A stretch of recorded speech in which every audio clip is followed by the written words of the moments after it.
Goeiedag, ek groet jou in die kosbare naam van Jesus Christus.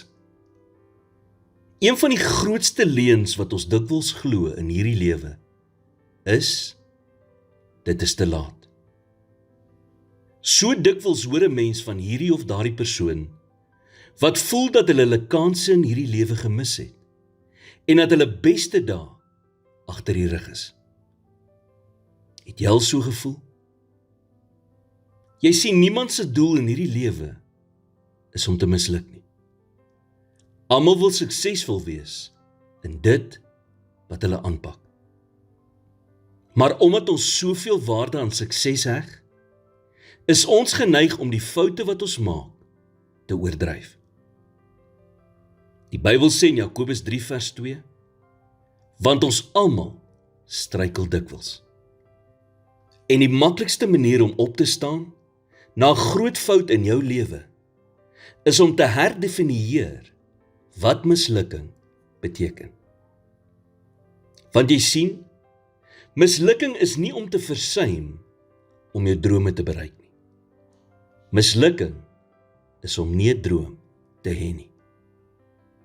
Mislukking is nie om 'n doelwit te stel en dit te mis nie.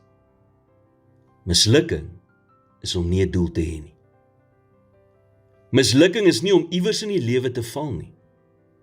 Mislukking is om te weier om weer op te staan as jy geval het. As jy die eerste keer nie geslaag het in iets wat jy aangepak het nie, is dit nie die einde van die wêreld nie.